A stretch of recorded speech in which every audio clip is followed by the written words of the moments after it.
Bonjour aux curieux et aux esprits ouverts sur le monde de la santé globale. Welcome on board Global Health. C'est le moment que vous attendez tous sur votre podcast Vet Agro Live.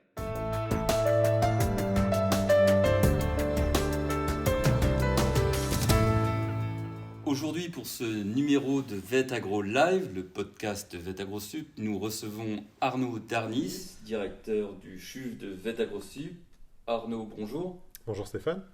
Alors, première question, le CHUV, qu'est-ce que c'est ? Alors, le CHUV, donc c'est le centre hospitalier universitaire, et vu qu'on soigne des animaux, des vétérinaires. Voilà. Donc c'est avant tout un outil pédagogique pour apprendre à nos étudiants la partie pratique de leur métier de vétérinaire. Mais c'est aussi un endroit où, comme tout centre hospitalier vétérinaire, on soigne des animaux. Donc c'est à la fois un endroit d'apprentissage et un endroit de soins. Et y a-t-il beaucoup de CHUV comme celui de Vet Agro Sup en France ? Alors en France, il y en a un par école vétérinaire, donc il y en a 4.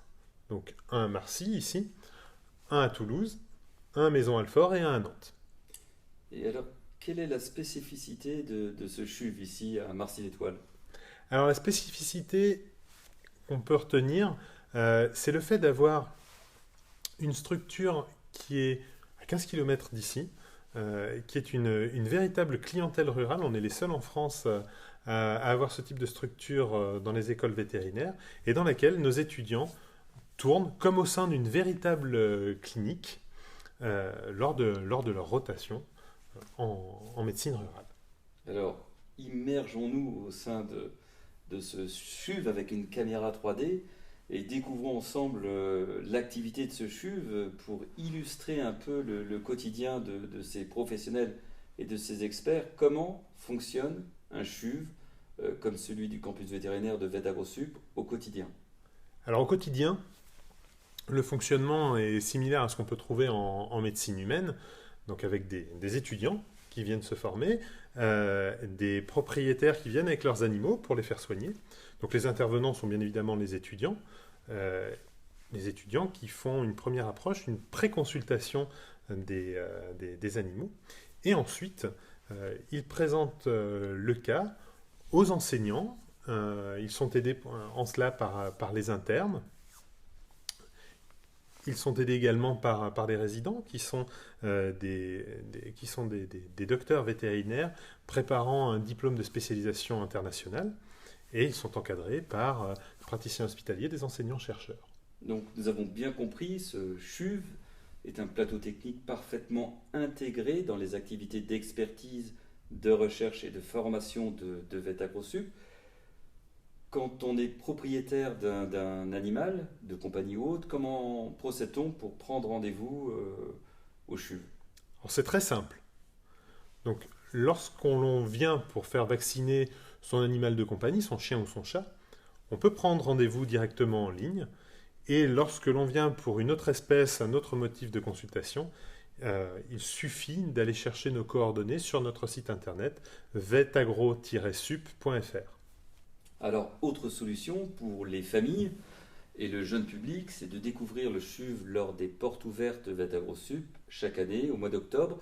La prochaine date sera annoncée sur notre site internet. Pour nous suivre également, vous pouvez retrouver toute cette actualité sur les réseaux sociaux de Vet Agro Sup et suivre ce podcast et ce rendez-vous avec le hashtag VetAgroLive. Une autre question, Arnaud, sur l'avenir. Quelle est la perspective en tant que nouveau manager, nouveau directeur de ce CHUV ? Quelle est, la prospective, votre vision ? Elle est extrêmement ambitieuse et très motivante, puisque nous avons un nouveau schéma directeur immobilier à horizon 2024, où là on va avoir une complète modernisation, complète refonte de ce CHUV pour répondre aux exigences et aux challenges des évolutions extrêmement rapides de la médecine vétérinaire. Donc si j'ai bien compris, un nouveau CHUV, un nouveau bâtiment va prochainement sortir de terre, c'est cela ? Tout à fait, qui va permettre justement d'enseigner dans d'encore meilleures conditions et surtout avec de nouvelles technologies, de nouveaux outils. Donc vous l'avez compris, Vet Agro Sup se prépare à former les futurs vétérinaires, prêts pour relever les enjeux, les défis du XXIe siècle, à la frontière de la santé globale, j'allais dire de la santé environnementale, de la santé publique et de la santé animale. C'est cela.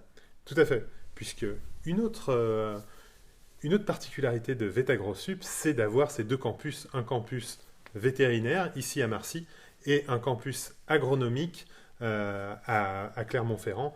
Et les liens, en particulier sur les animaux de rente entre ces deux campus, sont forts et ont vocation à se renforcer encore.